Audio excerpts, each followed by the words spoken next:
Olá, então vamos aqui gravar o nosso segundo vídeo da série de Jung e a gente já deu para perceber no primeiro que Jung era uma pessoa muito interessada desde jovem em várias correntes de pensamento e também de sentimento, né? Ele gostava de antropologia, filosofia, geologia, e foi difícil para ele, então, escolher uma carreira.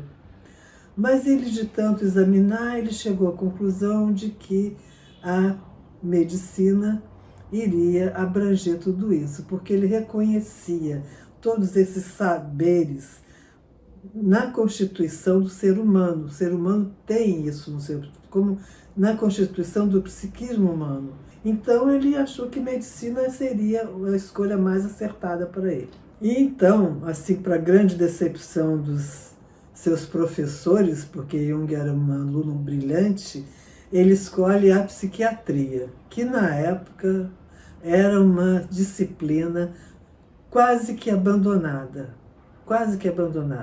porque não havia nenhuma uma pesquisa profunda sobre os distúrbios psíquicos. Chamados loucos, né, os doentes mentais da época, eram quase que acorrentados, eram mantidos fora da sociedade, praticamente enjaulados, né, e recebendo assim o mínimo de cuidado necessário.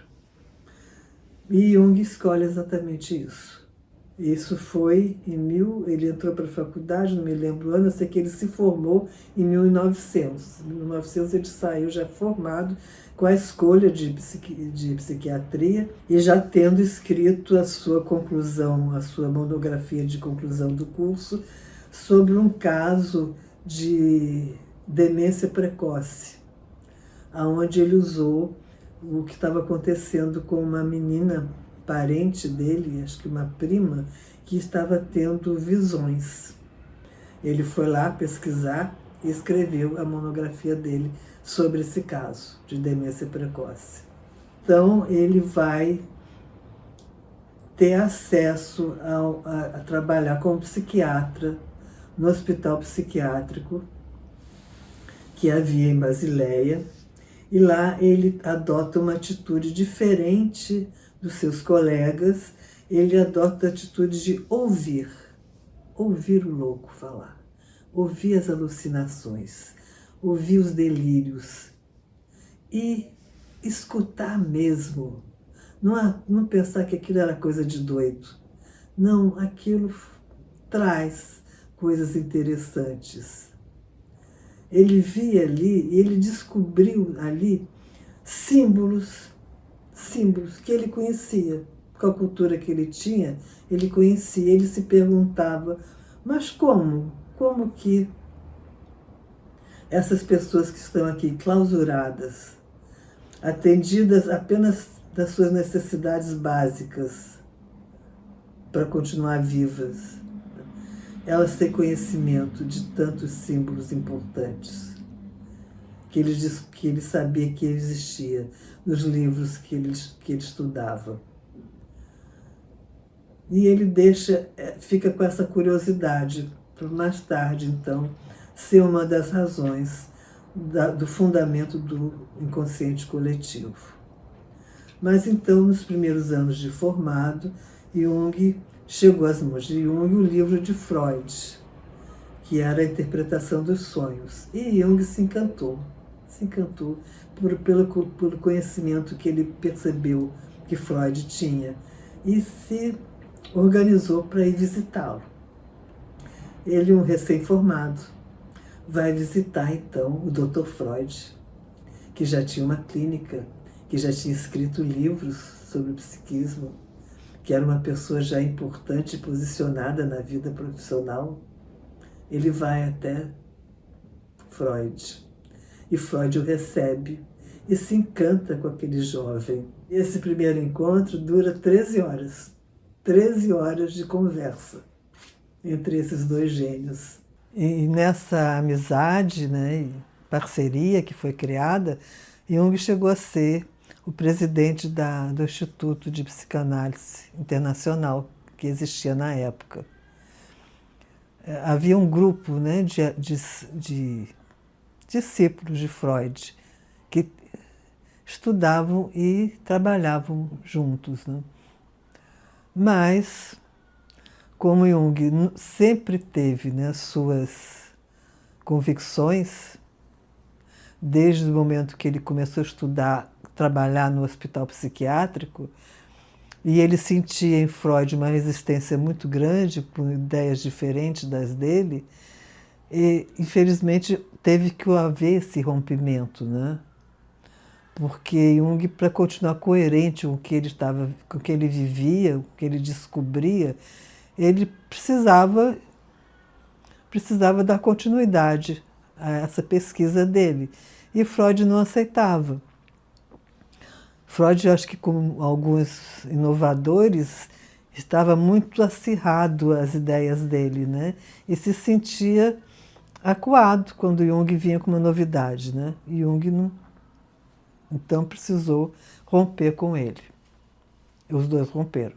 Um por não aceitar e o outro porque queria continuar expandindo o seu conhecimento.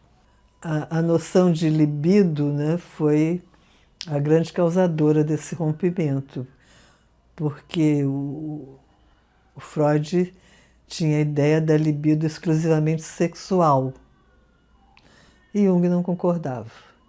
Jung achava que a libido tinha essa qualidade de sexual, mas que não era somente essa, que não tinha somente essa característica. Outra coisa que foi bem importante foi que o Freud trouxe para a psicologia a noção de inconsciente, que já havia, né? Já havia, os filósofos já falavam do inconsciente, mas o Freud foi o primeiro, aquele que trouxe para a psicologia, para o nosso psiquismo, a noção de inconsciente.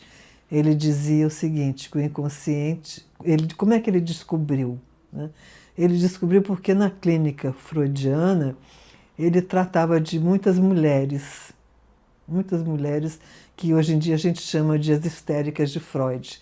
Eram mulheres reprimidas pela época, né, socialmente pela época, e bem adaptadas a essa maneira de viver dentro de lugares que elas sabiam que tinham que cumprir. Elas tinham que cumprir aquela forma de ser, né? Femininas, passivas, mães de família, e todo um componente assim, mais pessoal, mas de um potencial maior, era muito reprimido. E essa repressão provocava sintomas, porque tudo que é reprimido traz sintomas. E elas eram histéricas, não podendo se expressar com liberdade, elas, reprimidas que eram, no seu potencial pessoal, né, e liberto como mulheres, elas então faziam sintomas histéricos. Chegavam a ser sintomas graves, de até paralisias e até cegueira. E ele então começa a perceber, junto com o Breuer, que trabalhava com hipnotismo, eles começam então a perceber esses recalques que haviam e causavam esse sintoma. E aí então ele formula o conceito de inconsciente pessoal, que seria fundamentado no momento do nascimento. No momento do nascimento, pela separação, o corpo da criança que sai do corpo da mãe para representar um novo ser, um novo indivíduo, essa cisão, essa saída do corpo da mãe, essa separação, fundamenta o inconsciente, como um primeiro trauma, o trauma do nascimento. E a partir daí, tudo que for desagradável, tudo que a pessoa não quer reconhecer como sendo seu, passa para esse inconsciente pessoal. Esse é o inconsciente pessoal de Freud. No inconsciente pessoal de Freud encontra-se recalques, o reprimido, o que foi reprimido na vida daquela pessoa. E Freud tinha certeza de que, se fosse possível lembrar de tudo, de todos esses traumas, todas essas coisas que foram reprimidas, que a pessoa então seria completamente saudável. Jung acata essas ideias do inconsciente pessoal e a valoriza para sempre, porém ele não se atém a ela. Ele, a partir das coisas que ele tinha vivido, né, no hospital psiquiátrico, dos símbolos que eles via que apareciam através dos delírios, através das visões, das alucinações, e que ele vê similaridade com símbolos que ele estudou nas religiões antigas, na mitologia, ele falou, não, tem mais, é o inconsciente, tem mais coisa do que só o reprimido da vida. O inconsciente abarca a humanidade, abarca os primórdios da humanidade. No inconsciente está tudo. O inconsciente é coletivo, o inconsciente é pessoal num aspecto e é coletivo num outro aspecto bem mais abrangente, bem maior.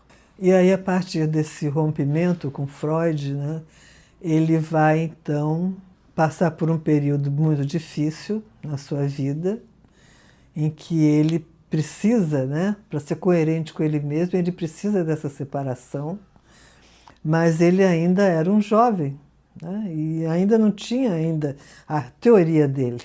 E ele precisa, então, se firmar nas coisas que ele está percebendo, que ele está descobrindo. E aí o que ele faz? Ele parte, então, para um autoconhecimento, para conhecer o psiquismo dele, porque se ele conhecer o psiquismo dele, se ele tiver segurança, né, de quem ele é, vai ser mais fácil para ele entender o outro, o psiquismo do outro. E aí ele parte, então, para essa pesquisa de autoconhecimento. E só, né, porque ele era um inovador, né, não tinha nenhum ainda que pudesse auxiliá-lo nessa viagem, né? Então, o que ele faz? Ele dedica horas do seu dia a essa pesquisa. Ele abandona muitas das atividades dele, ele se concentra em apenas alguns pacientes e na família, e nesse mergulho ele descobre a técnica, ele cria a técnica de imaginação ativa que eu falei anteriormente. Ele fica 16 anos nessa atividade, até que chega para ele o Richard Whelan, trazendo o pedido que ele escreva o prefácio do seu livro, que é uma tradução dos chineses sobre o I Ching. E Jung, então, se encanta com o I Ching, escreve o prefácio e também, através do conhecimento com o Richard Whelan, ele chega até a alquimia.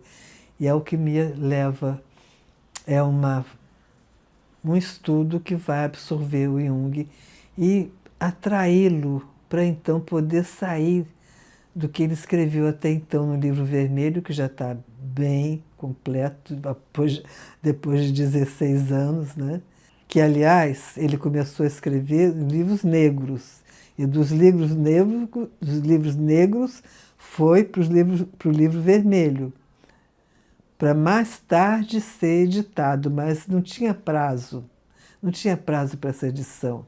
Tanto que o Livro Vermelho só chegou às prateleiras das livrarias em 2009, anos depois de Jung estar morto, né?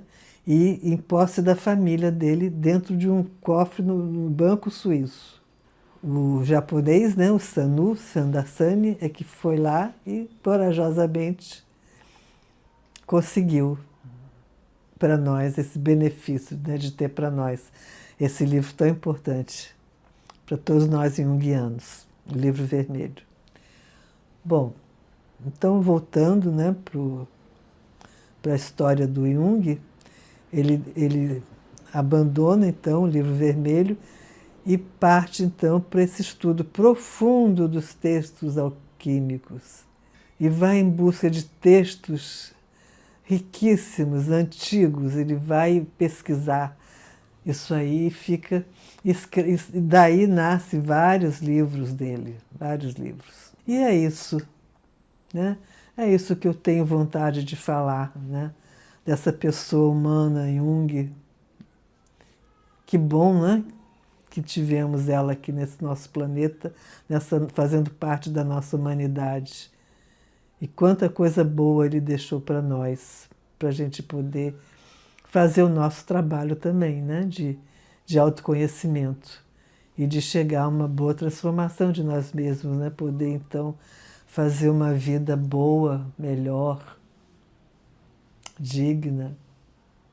E colocar, né, para o coletivo, né? Porque o processo de individuação é isso, é o desenvolvimento máximo da sua unicidade, do seu potencial único, mas para ser colocado no coletivo, para enriquecer, fazer parte do coletivo.